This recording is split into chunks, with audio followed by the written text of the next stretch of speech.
Cool. I reckon we should get going. So a few more people have entered there. So I'll just explain. If you obviously know what you signed up for, but we're going to talk a bit about distribution, playlists, that sort of thing. And if you didn't know, this man knows an awful lot about that. And I'll introduce myself first, actually, probably worth, because I know there's a few people that names I don't recognise here. So I work for AudioActive that are facilitating this today, and we're a youth music organisation that's based in Brighton and do work kind of across the south of England, really, mainly around Sussex. And yeah, we kind of started doing these masterclass sort of sessions through lockdown, but I think we're going to continue them, really, because I think it's really interesting. I think one of the kind of weird little side effects of going online and doing digital stuff was location is irrelevant, hence why we're talking to you now.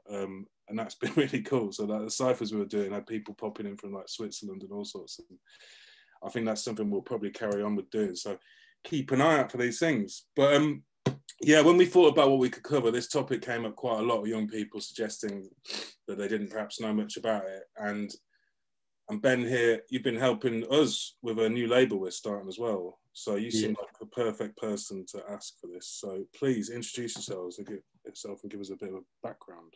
Yeah. So yeah, thanks for that, Tom. I'm Ben. I also go by the rapper name of Benaddict, and I produce under the alias just kind of Chillhop. We call it lo-fi, but more just instrumental hip hop stuff with under the alias Psalm Trees. I've also founded and been running Yogocop Records for a number of years. I don't have as much of a hand in it as I used to, just because other things kind of got in the way. But I also work for Chillhop Music, which is I mean, it's like second biggest instrumental hip hop lo-fi label in the world. So yeah, I very much also started off knowing absolutely nothing about this world, and to be honest, you know, there are still a lot of people that know much more than me. But yeah, I mean, it's that thing you kind of, that's been my approach to everything, is kind of you DIY everything, and eventually you kind of fall into some kind of pool of knowledge. So you've got obviously the right person to ask, that experience of the kind of independent DIY physical stuff, and then the kind of digital, obviously that Chillhop stuff, crazy, man. Yeah. And then the playlisting, man, I mean, there's a lot of this I'm going to pretend like I'm acting dumb, but I am actually completely not knowledgeable about it, or all the playlisting and stuff like that. Like, there's a science to that as well, isn't there, which I'm sure we'll have a lot of time to talk about later. But yeah, it's changed a lot, hasn't it, in the last 10 years? Changed the game, man, for sure. Because I mean, my interpretation of distribution used to just be getting stuff into record shops, obviously. Do you know what I mean? So yeah, getting something into HMV seemed like a milestone, whereas now that's nothing. I mean, honestly, man, like I was thinking about this earlier, and it was like, okay, I was thinking, all right, well, what do we mean by music distribution? And you know, I'm still of the age that I can remember going into HMV and there were like vinyl records for sale, which was like, but I mean, now they're back in, but at that there was a kind of, yeah, I kind of came in at the tail end of that. But it was more like, okay, so what does distribution mean in a general sense? And what I believe it to mean in the original kind of old sense of the word, it was kind of, you would have a record or you would work with a label, and then they would have this record, and what are you going to do with it? But how are you going to get it to people so that they can access it? And essentially that is as simple as it is. It's like distributing your music, like giving it out, right? Or enabling people to you know, have access to it. And the way that used to be done was a label would press like 1,000 records, or you know, usually a lot more back in the old days, because it was like the sole way of distributing music. They probably press like 10,000 or something. They press these 10,000 records. They're thinking, okay, these guys, let's see how they do. And then they have a distribution company. The distribution company will then have links with all of the record stores throughout the UK and and the wider network of the world. And then what would happen is they would send out a list saying, these are all the records that we've got. Do you want some? And then the record shop would say yes or no. And that would determine on whether you had your record in HMV or not. And whether it actually sold was a different story, because, you know, they'd either buy them off you up front or they'd do sale or return, which means that you don't get paid until the record actually gets sold. The way that is definitely changed now in terms of the word distribution, like music distribution, is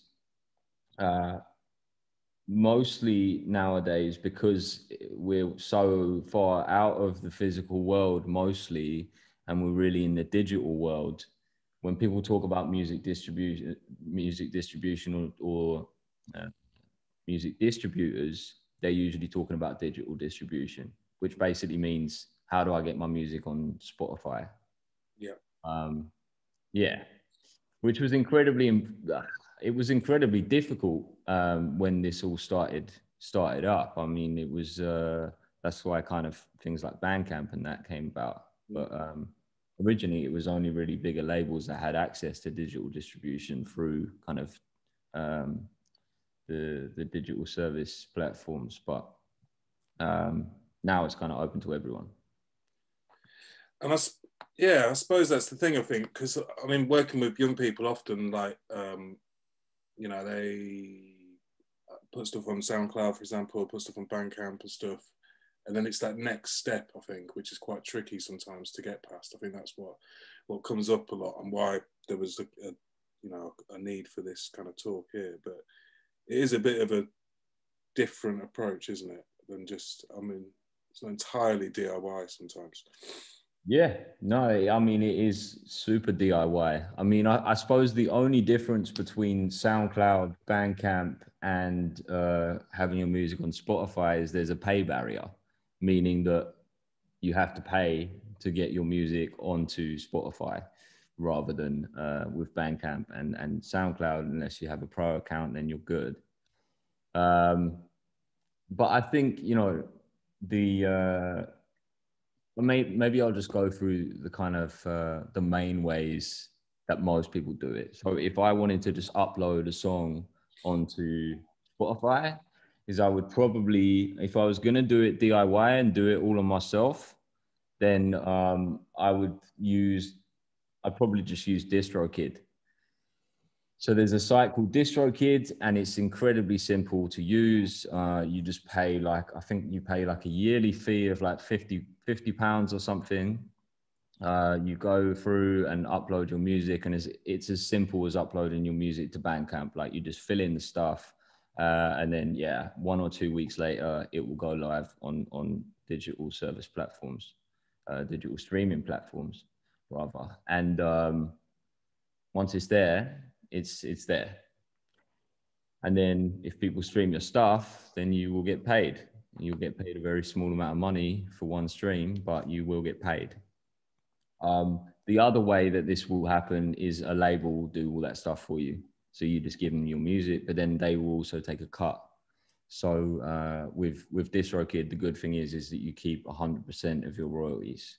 Whereas there are other, and DistroKid is like the skeleton of any kind of digital distribution, because they are literally like, I mean, you look at their website and it looks like it's from like 1995. It's really, really bad, and but it does the job, right? The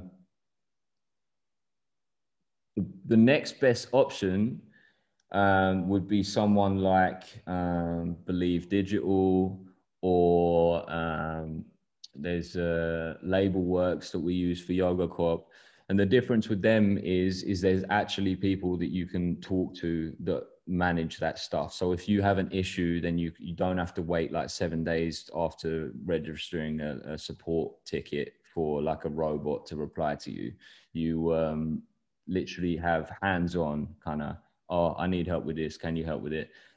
They will also help with playlisting services, also do some kind of promo for you and have more of a network, or market that they have more of a network than, say, DistroKid would. But they will take a percentage of your royalties from your streams. Mm.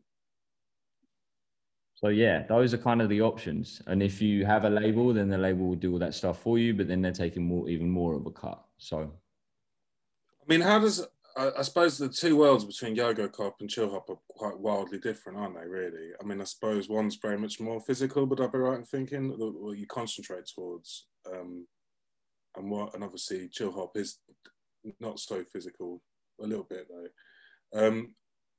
I mean, how much, yeah, just trying to imagine the two worlds really. What's the kind of pros and cons of kind of physical and digital?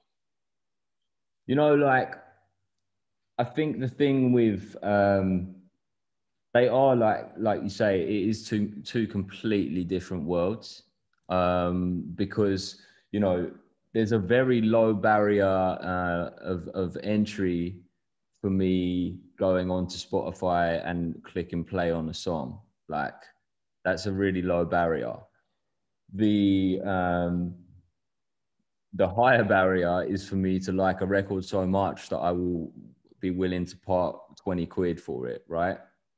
I think the important thing is like the way that it kind of works a lot more now is the artists will gain a following first through these kind of digital platforms and through this, you know, having some kind of following online.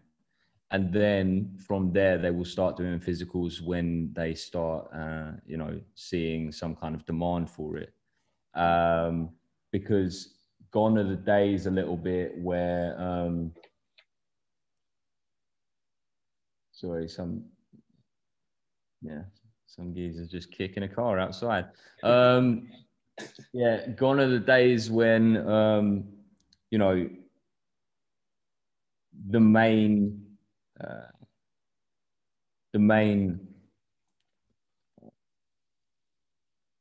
route of distribution was just physical. So it was the only way to do it.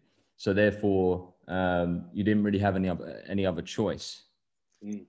I suppose the thing is physical takes some investment, and it can be a substantial investment. Like, you're talking, if you want to get 300 records pressed, you're probably talking about 1.5K. CDs, yeah, a lot cheaper, but you're probably looking at, you know, 200, 300 quid. But you kind of have to be sure that at least you're going to break even. Otherwise, yeah, you're kind of screwed. I suppose what I'm saying is like, it's when you start doing physicals, it becomes a lot more business. That's the thing, is like, you actually start having to look at numbers and being like, okay, if I don't sell 100 copies of this record at 16 quid, then I'm not going to break even. And then I'm broke. And then I've just got all these records just sitting around that are worth nothing.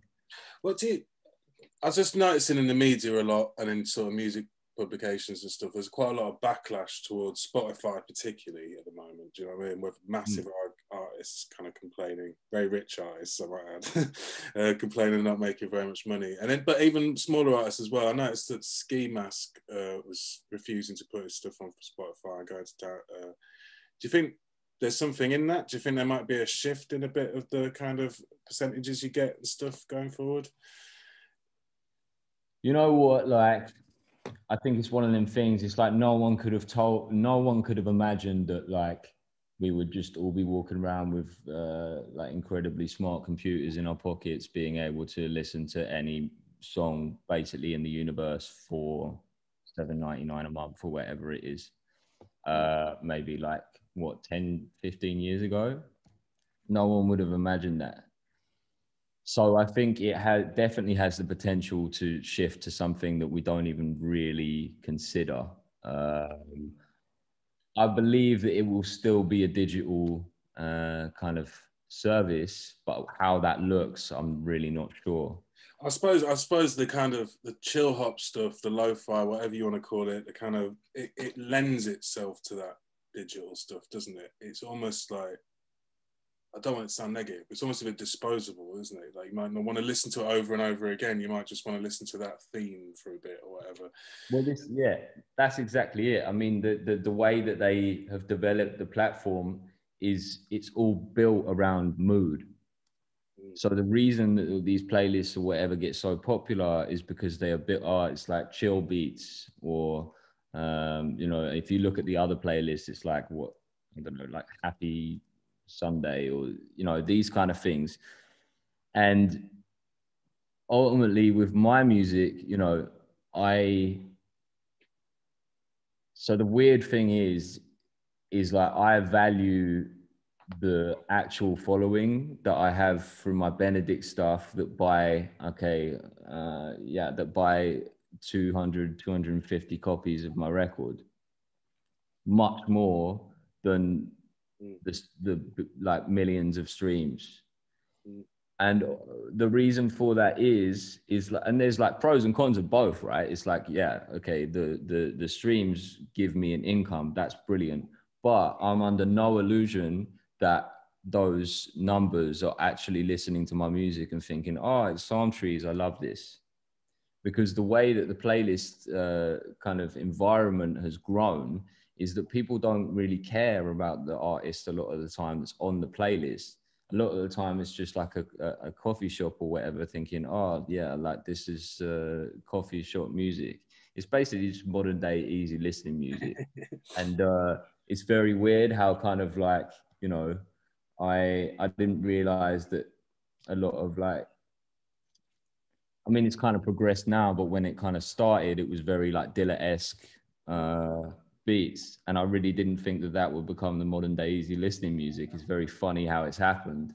I guess that brings me to a question, because obviously I know you from back in the day as rapping and stuff, and being a producer. Did you consciously go towards that sound? Was that stuff that was fitting with what you were making, or did you purposely see a bit of a gap there and kind of, was that a career move? Yeah, no, I totally hear you, man. And you know, the thing is I just started really getting into making beats when I was, I was kind of like still really into rapping, and I'd done a few albums and stuff, and they'd done all right. And it was actually by chance that I even ended up meeting anyone from Chillhop, or even knowing really about Chillhop. You know, I'd seen the lo-fi thing or whatever, and I had it on a few times. Wasn't that like incredibly into it or whatever, but it wasn't really a conscious decision. It was just like, what happened was a friend of mine was making a rap album with this guy in Austria, and I had some spare time and was like, yeah, I'll come to Austria. Why not? Like, just might just come out. And he was like, oh yeah, he's this producer, and he like makes a living off Spotify. I was like, what are you on about? Like, that's bullshit. And anyway, I went out there and I just ended up like, he made beats, I made beats, I played him some of my beats. He was like, yeah, this is dope. He ended up being the A&R for Chillhop, and then he kind of put it on, and that's the journey that kind of went from it. Wow. So it wasn't like I was consciously like, okay, I'm going to hit up Chillhop with my latest beat tape and I'm going to make music that is, you know, it honestly started. So yeah, this is kind of fun. So like that same guy, the rapper guy, he was friends with this other like lo-fi hip hop producer that had a YouTube channel. And he was basically like, oh yeah, do you want to like make a tape for this YouTube channel? And I was like, yeah, I'm just gonna make beats, but then just like make them like as sad as possible. And I was like joking. I was joking with my friend Jack about it, and I was like, yeah, I'm just gonna make them like super sad. And he ended up putting them on his channel, And then like from then it was like a thing, and I was like, okay, this is like a thing now. I don't really understand how it's got here, but I'm not gonna turn back and be like, yeah, I'm not gonna do it. Because essentially, I think one last thing I will say is like, there is a lot of stuff out there, and I would happily say this to, I've said it to my boss of Chillhop.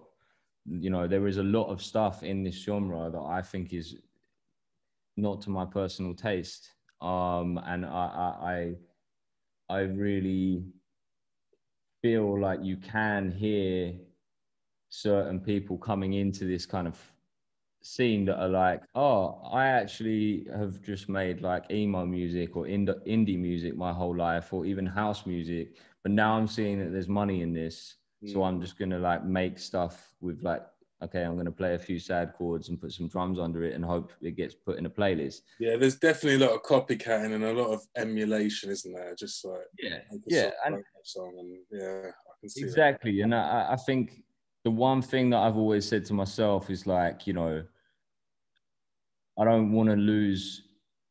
I don't want to make anything that I wouldn't want to listen to, because I feel like, yeah,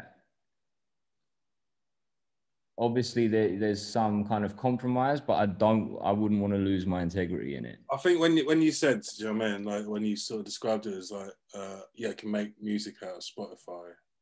I think that's the thing that would have piqued a lot of interest here.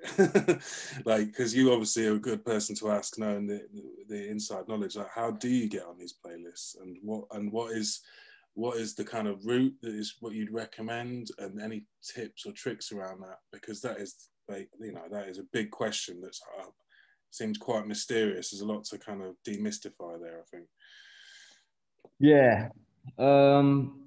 You know, I really hate this kind of question, because yeah, obviously is, you know, I've had a lot of difficulty with some friends and stuff who make some super dope music, and you know, I'll do all I can to help them and try and like get them to submit it, but at the end of the day, like in terms of the bigger labels, it's all kind of down to the A&R, and even accessing the A&R nowadays is like with Chillhop, it's impossible, because there is no way. We had to close submissions because you're getting 100 submissions a day, and at the end of the day, someone has to be employed to listen through all those submissions. And because the music is somewhat generic,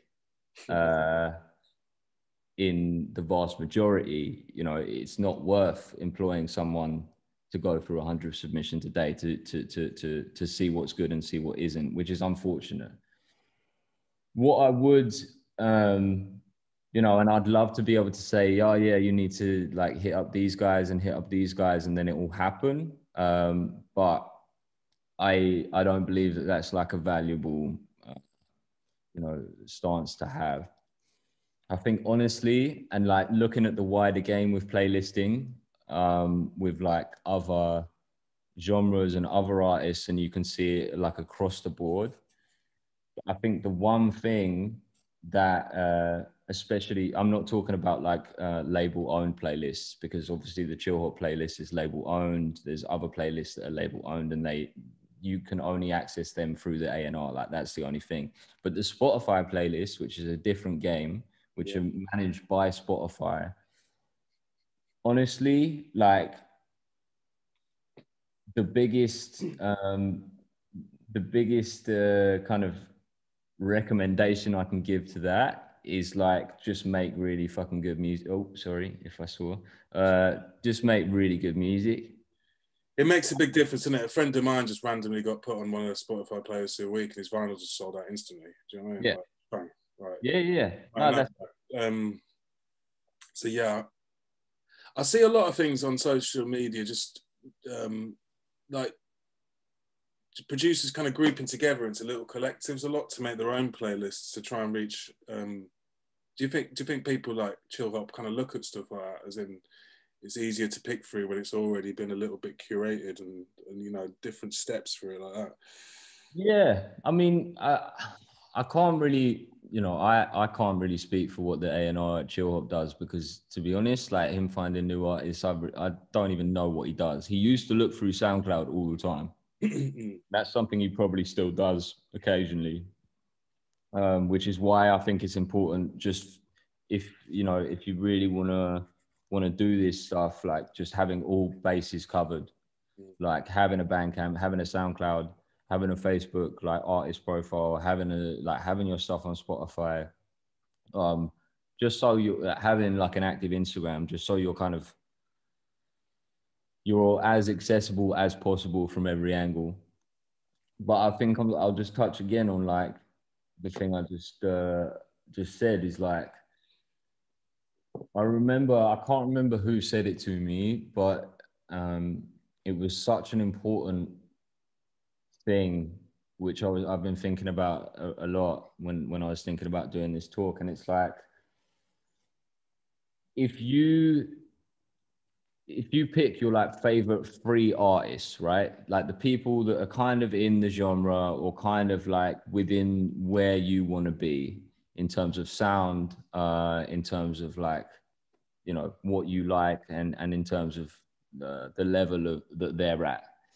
If you pick them and you can put your song beside those three artists, so you play them through, and yours is like, I don't know, 90%, in the 90% as kind of well produced and you know, well composed and mastered and mixed as well, then you're probably onto a really good thing. Because if you keep like, basically Spotify are just looking for good quality music that keeps their users engaged. Like their game is having people on their platform as much as possible. It's kind of just like Facebook.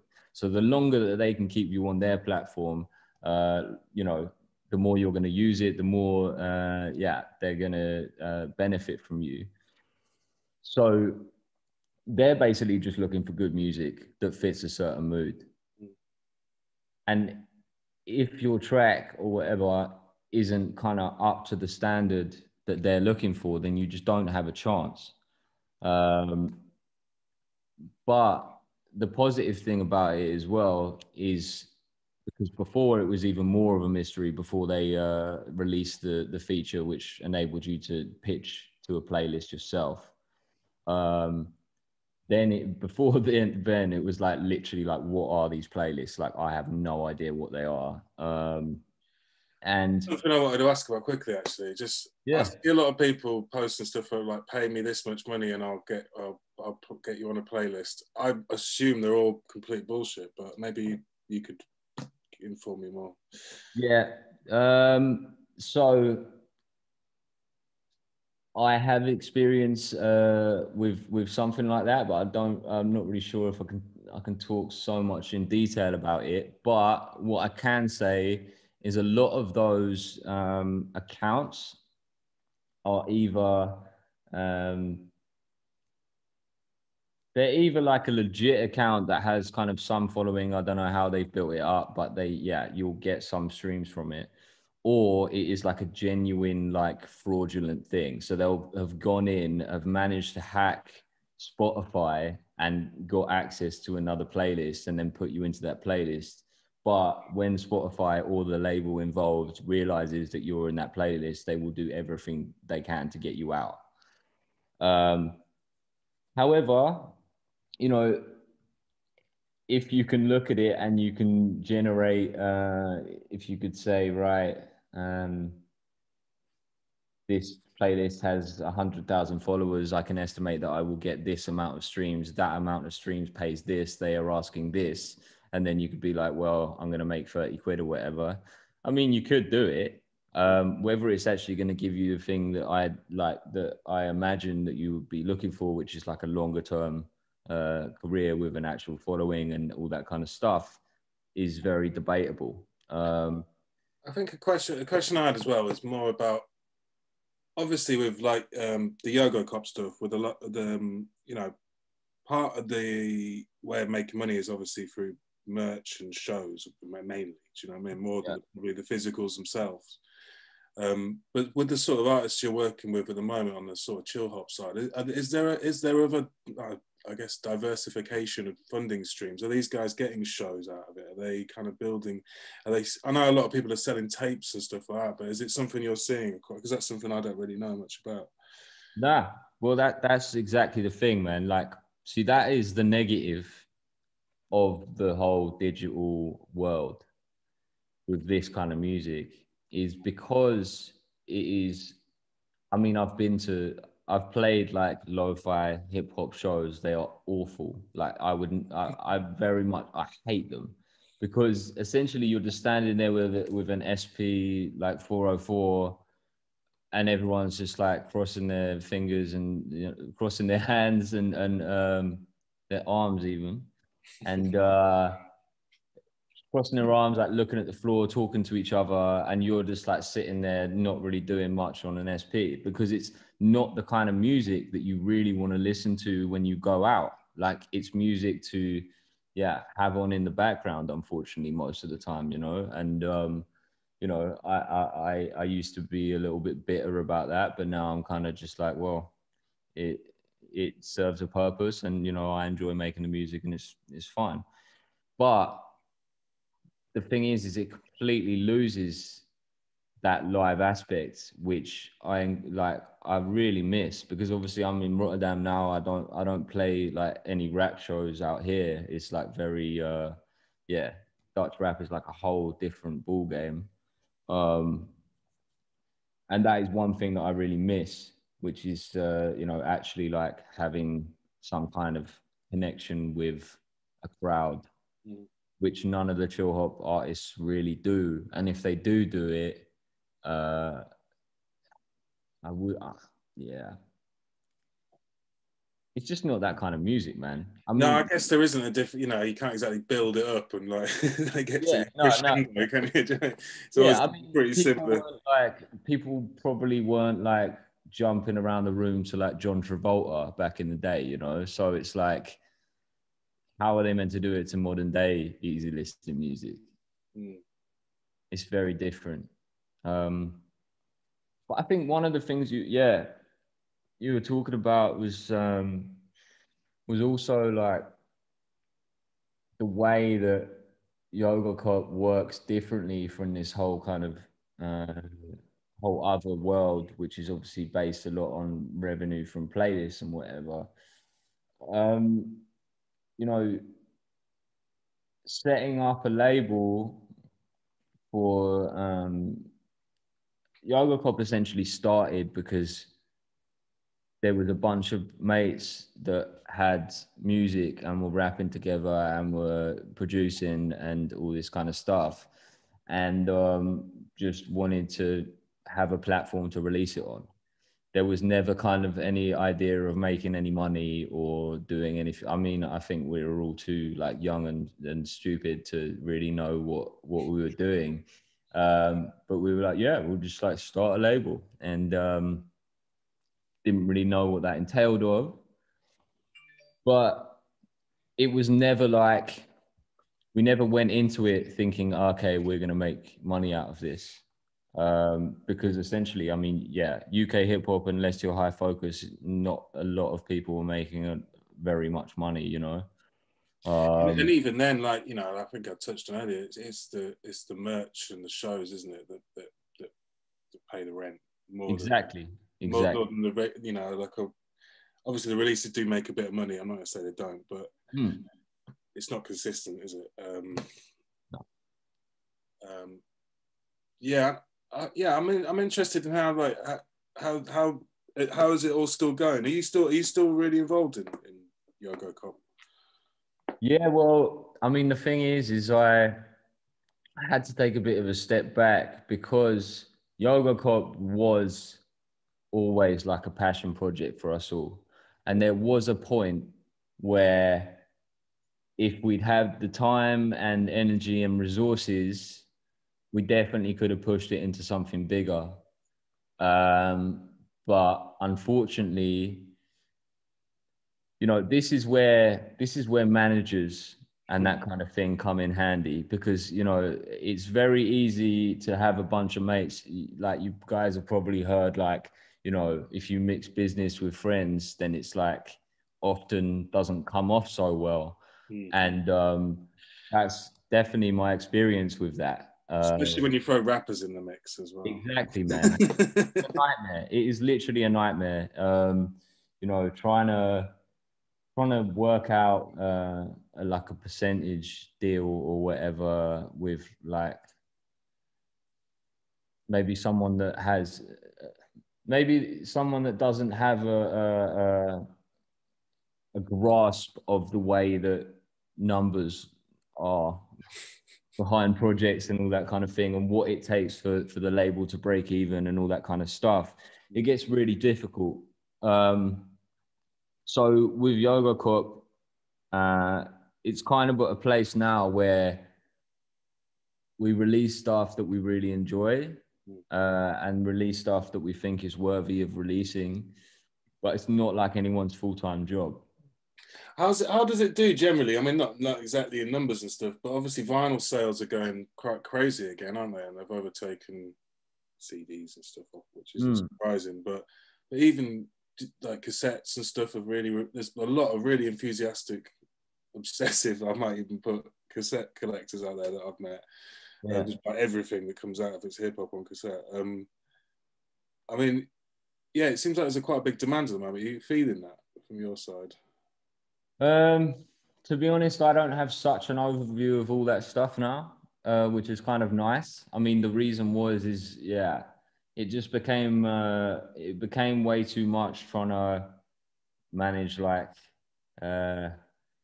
essentially like run a label, work 3 days for another label, have a puppy and a girlfriend and some friends, and also trying to do rap stuff and beat stuff and run like my own run the business behind the music.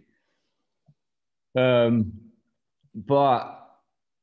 I think the actually what we have seen, which has been kind of nice, is some of the rap stuff has been getting playlisted. And what that enables us to do is not have to rely so much on the physicals, and know that if we break even from the physicals, and literally for that stuff, like honestly, we have done nothing. We might have just pitched it to through Spotify for artists and just hope for the best. Does the playlisting, does it translate to radio play ever?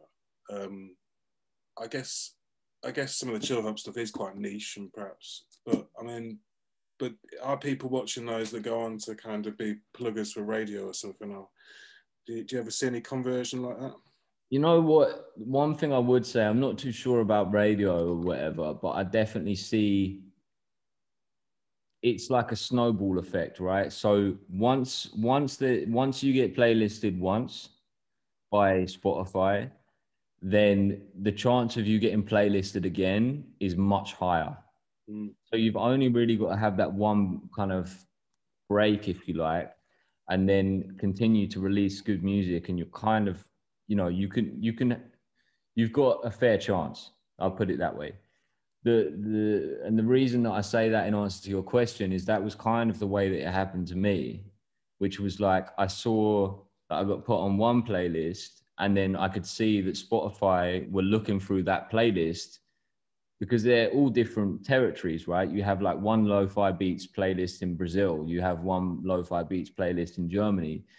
And essentially it's easier. It's much, much easier for the people that are curating 20 playlists on their own to just scroll through someone else's playlist and be like, oh, this is working all right, and just add that to the list. So I'd say, you know, it's definitely, a snowball effect from where it kind of happens. In terms of radio, I'm really not sure. I know there was a Chillhop mix on like BBC Radio 1 at some point, but I have no idea why or what that was to do with.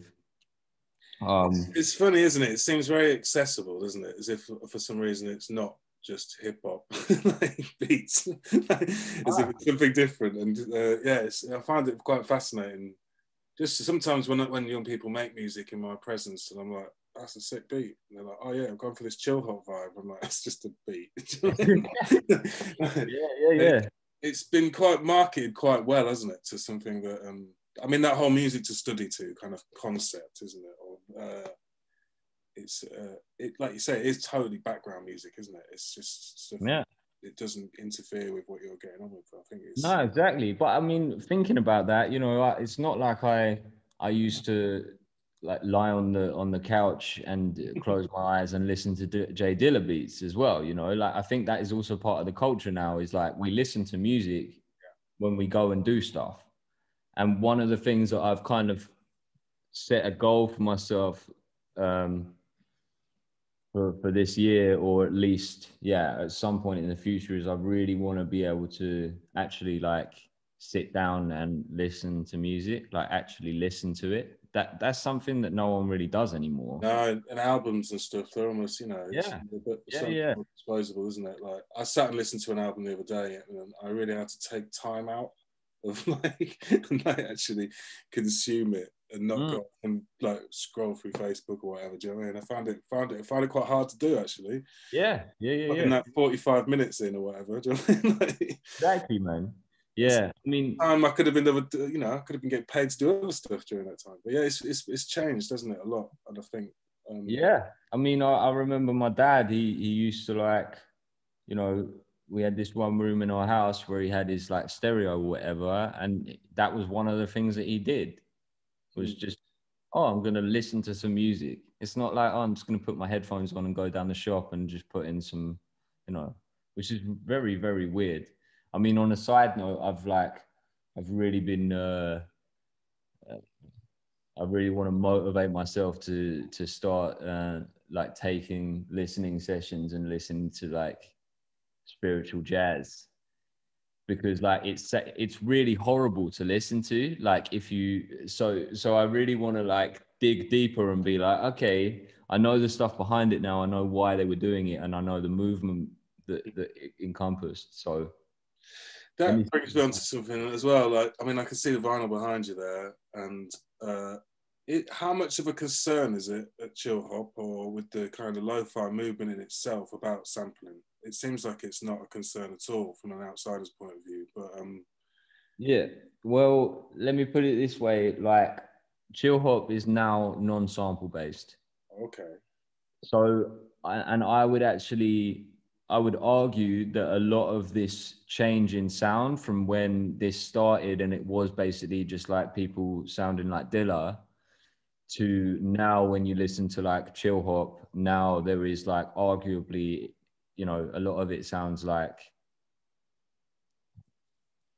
you know, some of it literally sounds like Vanessa Carlton chords with a lo-fi beat underneath it, you know, like, and I would argue that the reason for that transition was because Chillhop's like the label's sound did change a little bit because we were forced to stop using samples,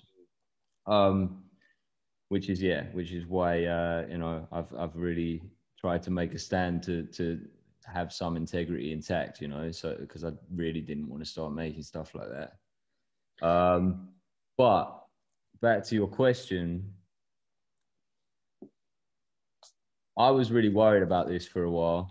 I was literally like having sleepless nights and thinking, okay, I better, you know, better get a lawyer at some point because I'm going to be screwed. And the thing that I would say is like, don't just leave like Bill Evans alone. Like, don't sample Bill Evans. Like, Yeah. I I was talking to someone who's pretty big. You'll know who I mean. I'll tell you afterwards. And he was just like, I don't care. Do you know what I mean? Saves a bit of money. It saves a bit of money to throw him a couple of grand every once in a while. Just makes a lot of money. Worries about it later. And I was quite surprised that no attempt was made to clear any of these samples. Yeah, quite late as well. I'll put it this way: is like, and I think I know who you're talking about as well. I'll put it this way: is like,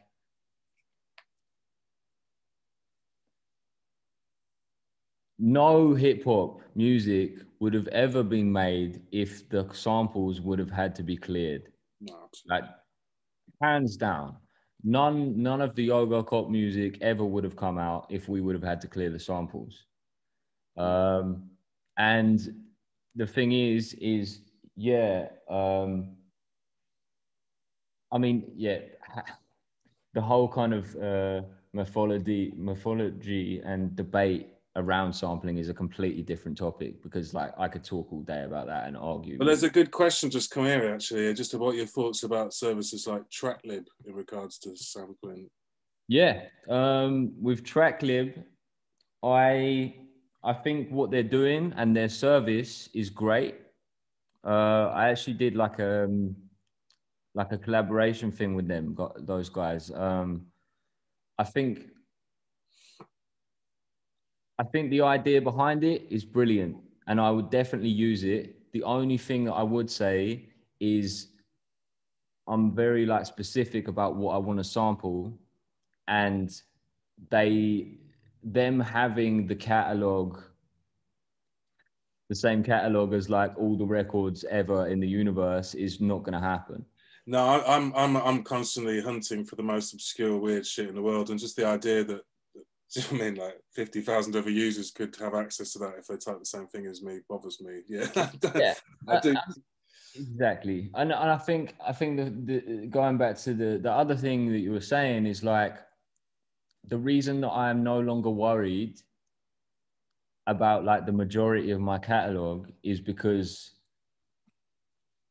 I try and dig as deep as possible.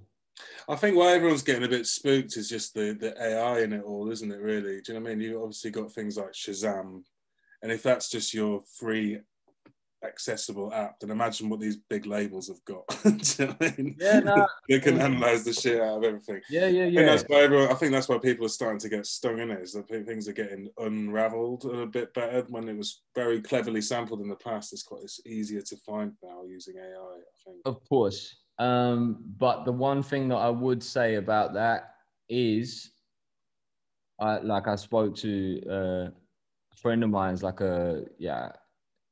deals with a lot of the legal side for Chillhop. And he was saying, look, like, unless you are like J. Cole or you've got like 30, 40 million streams on your track, it's not really worth it for them. There's so much music out there. There's so much sampled music out there. Like, what is it, like 100,000 tracks or whatever gets submitted every day to Spotify? Like, it's ridiculous. And if they do come after you, they're not going to be like, right, I'm taking you to court, you owe me 50 grand. They're going to be like, okay, it's much easier for us to see what you made from that, and then we'll just make a cut and you just pay us back what you earned from it. And I think it's difficult to be non-sampled as well at the moment. I've been hearing stories of people who've used stuff like Splice, or they've used sample packs, and then another song has used it before them, and then it's all just got really complicated about like, and it's caused loads of legal arguments and stuff. So you're not even safe using stuff like that by the sound of it. I mean, it's very interesting with that's actually happened a few times with, it's all to do with like content ID on YouTube. And then what distributors will sometimes do is they'll flag it and be like, oh, so that's ours. And then the other distributor will do the same thing. And then one person's video will get taken down. And yeah, I mean, it's all a nightmare, really. I just say, yeah, just spend like half your life on Discogs, just digging for like private press albums from 1975, and you'll be all right. Yeah, that's a good shout. I think it's a good time to just, invite people in to ask some questions. Really, we've kind of bounced around all over the place. It's been really natural. I like it, man. But let's just check. We're kind of talking about what people want to. Has anyone got any questions for us that wants to pop in? Like, unmute yourself and get involved, please. Or I'll just ask a question. I think everyone's gone home, mate. They're still here. Maybe they're just listening to like a playlist in the background. They're listening to some like spiritual jazz, man. They're looking for where you get your samples from. I mean, that is a point, though. I mean, okay, we could talk about that sort of thing, really, because you're quite a jazzy sampler, aren't you? I think, guessing. Yeah, for sure. I mean, yeah, mostly like recently I've been getting really into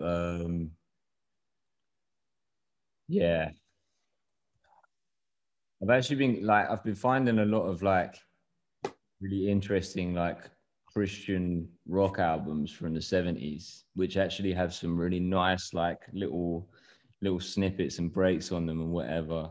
But yeah, man, I mean, digging in itself has literally been like one of the best things that's ever happened to me in my life. Because there is no way that I would ever try or ever have any reason to like look for or want to listen to a lot of this music. And what it's actually enabled me to do is you know when you like first listen to a certain album when you were a kid or whatever, and you'd be like, man, it's all right. And then you just only have that one CD. So you just continue listening to it. And by the end of like 10 listens, you're like, this is kind of dope. It's kind of like that. That's the kind of the way that, when I first started listening to like certain jazz records or whatever, I'd be like, ugh. And now because I'm just forced to do it because I want to search for samples, now I end up actually loving a genre of music that I never really was that interested in. But I mean, yeah, man. Maybe I'll just pull out a few. What's this?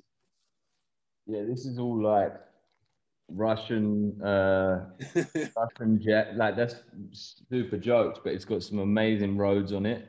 Oh mate, it looks great. Yeah. Some other like Russian jazz fusion records. As you know, it's just straight jazz.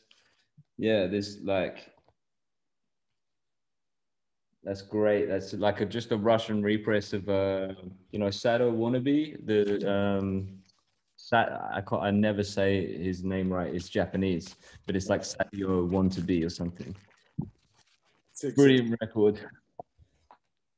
Oh, I just seen there's questions coming in. Sorry.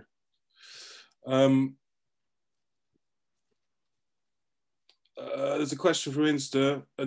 Are certain digital stream platforms better than others? I'd say it depends how you want to look at that, really. Which way you're approaching it from. I mean, Spotify is arguably the biggest. It probably pays the least, apart from YouTube. YouTube is absolutely awful. I think it's like, for like 1 million streams, you get like $1,000 or something, which when you think about it is like, it's peanuts. For Spotify, you get like 0.0003 pence per stream, which is, to sum it up, is like, it's around like for 1,000 plays, you get about £3. The best in terms of like royalties it's the one run by Jay-Z. Is it Deezer? I think it's Deezer. I once like worked out how much I would have earned if I had been paid properly through Deezer, and trust me, I wouldn't be living in Rotterdam if that was the case. That's probably the best there. But I'd say in terms of like getting your music out and it being accessible, it's probably Spotify. There's a question here as well. Do you sample from physical records or sample music that's been uploaded online? Do you ever sample digital? I love sampling records, and the reason that is because I just have always done it that way in terms of sampling through my MPC and then from my MPC into my computer. Like, I don't know why. I guess it's probably just there is some really nice stuff in the MPC that allows it to kind of like, the aliases sound different to me than they do doing it digitally when you pitch it down. I mean, for me, when I found an artist on vinyl and then just Googled the shit out of them, found everything that they've ever made, do you know what I mean? And I haven't ever found that on vinyl. But yeah, I agree that it's nicer to sample physically, isn't it? But again, if it's like a record that I've been looking for, and the last time it was sold on Discogs was 2 years ago, and it's like 700 quid, then, and I can find a vinyl rip of it online, then I will. Yeah. But again, I also wouldn't knock like these there's one YouTube channel by this guy like Andre Navarro, I think that's his name. And it's an amazing way of finding samples, like finding things to sample, and kind of broadening your musical knowledge as well. So I won't knock it, you know. There's some great Facebook groups out there as well, and there were people just upload, and it's just mind blowing the things they found. Yeah, definitely. Sample spotters is great as well. All those little. There's one called something like the best kept secret or something. It's just people just. Oh yeah, on Facebook. Just putting the wildest tunes in. Like, what is this? Like, what genre is this? That's crazy. This is a good question here about what are your thoughts on buying an MP3 or WAV lease on a beat and still getting claimed? I mean, it sucks, right? Yeah, it really sucks. I'm really not sure what to say about that, you know, other than, yeah, if you buy a lease, then the chances are it's more likely to get claimed because you're only buying the lease. So therefore other people can buy leases on the same beat, right? If you're buying it exclusively, I suppose that means that you can claim the full rights to it, which is what essentially you're paying for. And you know, that the kind of claim thing wasn't really a problem, like, you know, 5-6 years ago. Like, you would just buy a lease beat and just accept that maybe it will appear on someone else's mixtape, which weren't really a problem. But I guess that is the problem of leasing beats these days, for sure. Yeah. Does that ever come up with the Chillhop stuff? Just as in rappers might want to use the beat ever or something. Does that ever, or do you use the beat? Yeah. I mean, one of my colleagues, one of my colleagues' main jobs is just like being on YouTube and monitoring all the takedowns. It's like, you know, you can imagine what it's like. And yeah, it's funny because I've got into plenty of like arguments, or not arguments, but disagreements with artists, with certain artists, because they will be like, oh yeah, but this guy, like, he's using my song as a rap, like he's rapping over my song. And I'm like, yeah, but dude, like, you have made your whole career on sampling other people's music. So like, what are you doing? Like, I could not get annoyed if someone raps over my beat. I'd rather they didn't do it. I'd rather, like, you know, because I don't lease beats or sell beats or whatever, then I can't hate on them for it. You know, like, it's not really, if it started like affecting me like in a big way, so then they were getting like paid, or not even that they were getting paid for it. If they're getting paid for it, fair enough. Like, I'm not really that bothered. But if it was affecting, like, okay, so then my instrumental track got taken down from Spotify because of, then it's a different ball game. But yeah. Maybe that's the future, man. Maybe the next genre is going to be people sampling lo-fi and warping it out even more, making it even more lo-fi. Yeah. But no, it's mine now. Yeah. No, exactly. Any other questions while we're still here, guys? And yeah, thanks, Greg. I think that Tidal was the one, wasn't it? Yeah, that was for Jay-Z. That was it. That's the one that pays really well. I mean, as Chillhop, do you actually work quite closely with Spotify? Do you actually, like, you know, or is it just playlists, or do you do they talk to you a lot? Or nah, so Spotify have much more active contact with labels, big labels. Payola, I wouldn't say is really a thing, which the term basically was for people that used to pay radio DJs to play their songs, and that's actually illegal. And you could argue that it's kind of the same thing with Spotify if you're paying to get into a Spotify playlist.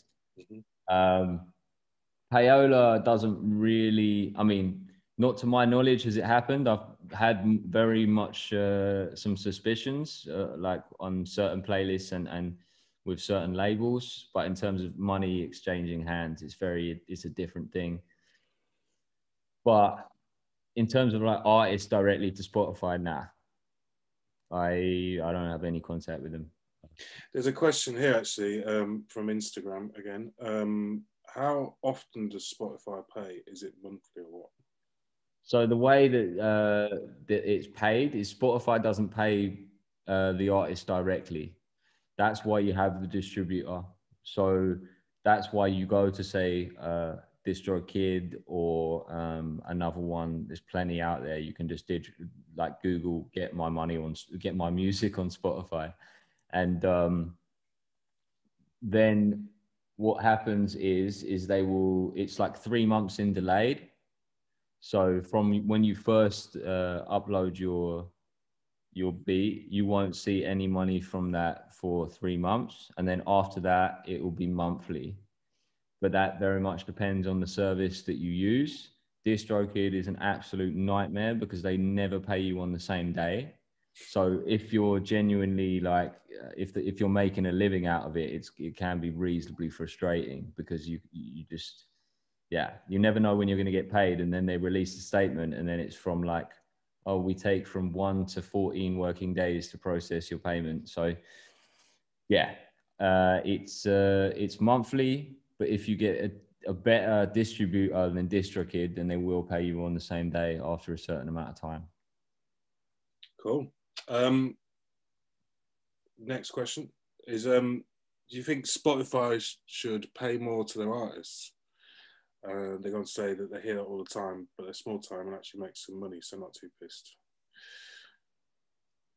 Do I think Spotify should pay more to artists? I mean, yeah, you said their artists, but yeah, they don't really see it that way, unfortunately. Yeah, Spotify is basically a business and they don't really give a shit about the artist, is what I would say on a general level. Do you think there's something else on the horizon though? Because I often think about how Spotify themselves just were, what do they call it? Digital disruptors, weren't they? They just kind of changed they broke the model that existed and then became a bit of a replacement. And like I touched on earlier, with the kind of negative feedback they've been getting a lot recently, it almost feels like someone else is going to do that to them. And it's exactly what I was saying with like the way that we didn't imagine us to be able to listen to all the songs we wanted on our phones, like just walking around like 15 years ago, right? I do think that there will be another disruptor in the whole game. It's inevitable and things move so quickly this time. And I think the reason that the disruption was so huge was because and so weird is because the label kind of structure had been the same for so many years. And then Spotify just came in and it all changed. But I do think there's definitely like another, I mean, you can also see it with Bandcamp. A lot more people are going to Bandcamp and being like, actually, I want to pay the artist what they're owed. And I do think Spotify should pay more. However, basically the way that I don't know if anyone knows about this, but the way that they work out how much they pay per stream, because it varies. You never get paid exactly the same amount per stream. It varies on country. So, let's say South America will pay less in subscription than we do in the UK because they earn a lot less. So they have to make it, well, in general, their currency isn't as strong. So they have to kind of make it accessible to everyone in each different country, which means that the actual pay per stream in that country will be lower than in the UK, if you see what I mean, if that makes sense. So the way that they calculate how much people get paid is on how many subscriptions they have and how much you are using your account.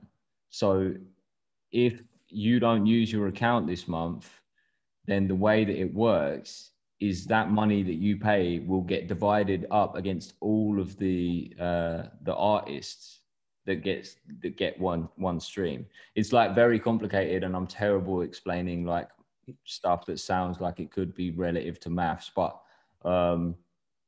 yeah, that's basically the way it works. So yes, I do definitely agree that they should pay more. Whether they will, I'm really not sure. I doubt it. Is there something new on the horizon? I think there will be. I'm not sure what it is. I don't know when it will happen. You said something a minute ago as well, just about not, you know, when we're listening to stuff on the phones and the kind of, I don't know, something about the quality of the sound there. Do you think the way the music has been like even mixed and mastered and the you know, the way it's packaged now as a sonically has been affected by this streaming? And because I've noticed when I've tried to upload stuff to, you know, SoundCloud or whatever, just kind of have to jump through a few hoops to almost master it totally differently to if you would have done if you wanted to release it. And Yeah. do you think that's going to have a knock-on effect of like the way music sounds? Is kind of, I mean, obviously it's consumed differently through phones often. Yeah. I mean, I wonder because arguably, I would say to a certain extent, it's still working in the same way for the top tier artists, the guys that have a big budget behind them. It's probably still working relatively the same. I think the main thing that's changed is that the entry barrier for making music and, you know, uploading it onto something is what's changed. So therefore, if you're not a professional mixing and mastering engineer and you're finishing your beat and putting a limiter on it and then uploading it to Spotify, like, then it's obviously going to sound different. But in terms of whether that will have like I don't know if that's down to the digital kind of thing. I think it's more about the way that people have been have now got the tools at like a low level entry to be able to make the music. If you see what I'm saying? That makes sense. Yeah, that's kind of what I think about it. It's funny because I'm, you know, from making stuff in my studio at home and taking down to the Bottega studio, like just in a proper treated room, I'm just like, wow, it sounds totally different. And then, but there's even more so with kids who've only used to listen to it on their broken headphones on the bus or whatever. You put it on and they're like, this beat's totally different. It's like, yeah, that happens. Yeah. No, exactly. I mean, honestly, man, like a lot of the beats that I've been making recently, I've literally been making on my laptop speakers. And then I'll make them on my laptop speakers in Logic, and then I'll take them and put them on my monitors and see what they actually sounds like and actually mix it and whatever. But in terms of like drafting ideas, it's much easier for me to sit here rather than like I just need to get a new chair. I've just got like a terrible, shitty little chair there, and I need to just get a better chair. That's basically it. There's a question from Hugh here, and he was asking if you said that Yogocop clear samples, or I mean, obviously Yogocop's a lot of people as well here, is worth pointing out, isn't it? But or do you just deal with it when it comes to? I suppose I know the answer is because of your label size. It's not too important, I don't think. Is it? Nah, we've never had any issue with anyone. I think once there was like someone just literally used like the beginning of a pretty famous like soul song or whatever as the intro to their beat, and then it maybe got removed from YouTube. Like, yeah, I mean, honestly, like I would say I'd say 99.99999% of the time, even if you pressed 1,000 records and they had like blatantly obvious samples on them and you sold them all, you would never hear a thing. Mm-hmm. Definitely not. I mean, you've got to think about it. There's still bootlegs that go on. Do they get caught? Like, no, definitely not. Yeah. So don't worry about it, man. Do your thing. Rufus has got a good question here as well about how much do you recommend selling songs for on Bandcamp? And I think I've got a bit of an answer for that because I've just randomly put stuff up there before. like, and saying, what, name your price, and someone's bought a track for 25 quid, and it's just like one track, and I'm like, well, Yeah. here's for that. Do you know what I mean? Well, for all the quids that went through there, well, someone's bought one and kind of balanced it out. So that's my experience anyway. But what do you think about that? I totally agree, man. I mean, I think like the only reason that I've put prices on mine now is because I get a lot of YouTube. I get a lot of like people that message me that are like, yeah, I'm starting a YouTube channel. It won't be monetized at the beginning, but I will monetize it eventually. Can I use your stuff? And I'm like, yeah, you can if you just buy it. Like, that's fine. Because like, I'm fine with them monetizing off my music eventually if it blows up. Then that, like, okay, that's fine. But I kind of just feel like, you know, I don't want to not reply to them, but I also feel like, okay, you can pay a few quid, like if you want to invest into your thing, like it's fine. Just pay like £3, just have the thing. But with my Benaddict stuff, I always did that name your price. I'm pretty sure I did. Actually, can't remember now. But I do remember, I think it was no more than like a quid a track. And then like you get the whole thing no more than like 7 quid. But like you say, the name your price thing, man, I've been surprised by that a few times. Actually, I played a show once. No, that's totally off. Yeah, it's kind of off topic. But I played a show once, and this girl she was obviously very, very shy, and she like didn't want to come up and say hi and whatever. And then afterwards, she like emailed me and was like, "Yeah, I just want to like put some money in your PayPal." I was like, "Oh, that's really nice of you." So yeah, you never know what's gonna happen. I really like what they're doing with their Bandcamp Fridays as well, because I've had friends that have just done really well off that. Do you know what I mean? Combined with their own social media, going, look, I'm going to get all this money today. If you've been meaning to buy this album, it's paid. You know what I mean? People have been having some pretty good paydays off that, so I kind of rate them for that. You know. Yeah, it's. I actually saw an article about them the other day, which was pretty interesting. I mean, I totally agree with what they're doing. Definitely. I do also think it kind of benefits them. Yeah, it's like a huge thing. If there's going to be like a big artist that would never usually shout about Bandcamp and then they're shouting about it, then it's free promo for them, but it's fair enough, you know. Just one thing that we haven't touched on, which I know is, one of the things that we were going to talk about was like vinyl pressing services. Yeah. And that kind of links into what I was saying. We're talking about Bandcamp. Is like I strongly advise you not to use theirs because it's very overpriced and not that great. But to explain further what I'm talking about is if you don't have the money to fund your vinyl yourself, then there are certain platforms that is kind of like crowdfunding for vinyl. So what you can do is you can upload your artwork, you upload your tracks there, and then you say, okay, let's press 100 copies of this. And then you don't have to pay anything up front, like literally nothing. And then your fans can buy it on pre-order. And once it reaches 100, then it will get pressed. If it doesn't reach 100, then it won't get pressed. And if it does get pressed, then yeah, like great. And then you get paid a little bit of money and you get the vinyl and everyone's happy. Just like mentioning it just in case, it's always another option if you don't have the funds behind you and you know that there is a fan base that wants what you have. It's a great shout as well, isn't it? Do you know what I mean? Back in the day when you go into people's houses and they just had boxes of CDs everywhere in the house for years, and it was kind of depressing, I think. But yeah, if you can just sell them all and you know they're all sold, that's amazing, isn't it? Yeah, man. No, exactly. It kind of just takes the complete risk out of it. It's probably worth mentioning as well. Just there has been it's been difficult for my friends who are pressing vinyl at the moment with Brexit and everything. There's backlogs. There's import charges and stuff. So do your homework before you get into anything, because there's been extra costs and hidden costs all over the place.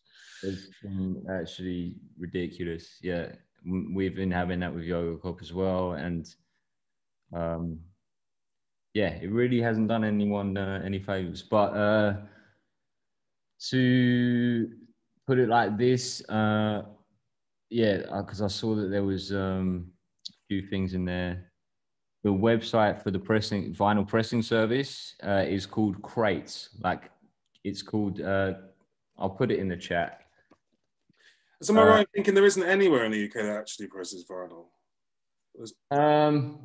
I think the Carvery.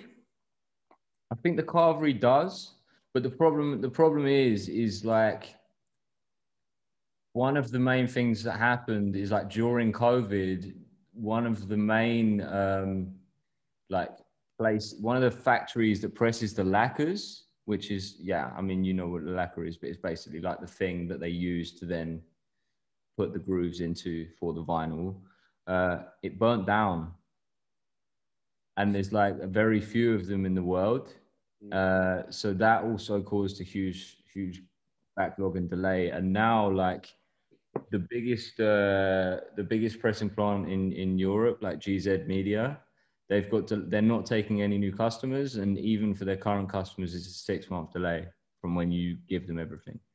There are other options. If you're like seriously interested, then yeah, hit me up and I can give you some that are better, but you will have to pay import charges on them. So yeah, Crates, they are actually based in Japan, but they are also their customer service and whatever is also, and their fulfillment center is in the UK. So you wouldn't have to pay any of that import stuff. They would have included it already.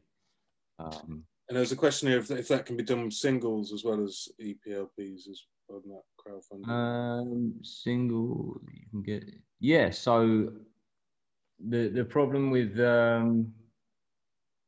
singles is, like, it will be on a 7-inch, and I mean, you could do a 12, but the issue is with vinyl is it doesn't really get cheaper about the amount of music that you press on there. So if you get a 7-inch, you can fit, like, yeah, 1 track on each side. That'll be a certain price. If you decide to press 1 track on a 12-inch, it will still be the same price as if you press a whole album on a 12-inch. So yeah, you can press a CD. No, not a CD. You can press like a single or an EP or an LP, but you just have to bear in mind the costs. And if you want to see how much it costs or whatever, you can go onto Crates and just create an account. It's like no obligation. You don't even have to publish it. You can just get an idea of what that kind of thing costs. Is there? I mean, I think you've already kind of answered this, but is there any kind of market for the kind of lo-fi vinyl stuff? I just don't know. I haven't Yeah, record shop for a long time, but yeah, is it out there? I don't even know. Yeah. Yeah, I mean, like, put it this way, like,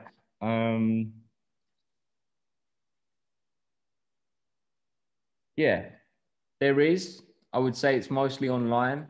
I would say there's certain, I mean, it's certain other countries as well. Like in Germany or whatever, like you can go to HHV in Berlin and they'll have a whole bunch of that stuff. Yeah, for my records, I usually press 300 at a time and they go. It's, yeah, I think it also depends, like, it depends if you're working with like a physical distributor or someone who has access to like a worldwide international distribution network. And does that ever cross over the digital and the physical distribution? Do you get all companies that do both for that and kind of manage the whole package? Yeah, you very much do so. There are a lot of companies kind of getting into that now, as you could kind of see with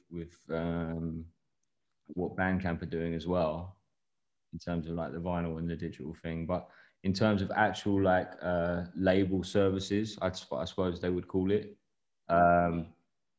There are plenty of companies that do that for you.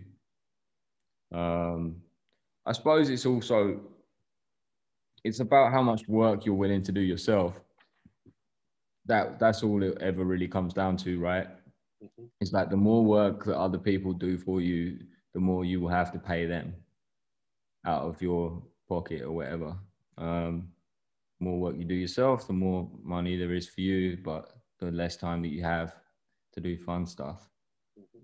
Because yeah, honestly, it's like really and I suppose that ties in with, like, you know, what labels are looking for and all the rest of it down the line. Like they want to see some self-initiated hype, don't they, really? It's gone are the days when they're going to pump money into you as stylists and A&Rs and tell you what to... They just want you fully formed and with a following now, don't they? Or they're not interested. Yeah, no, exactly. Yeah, I mean...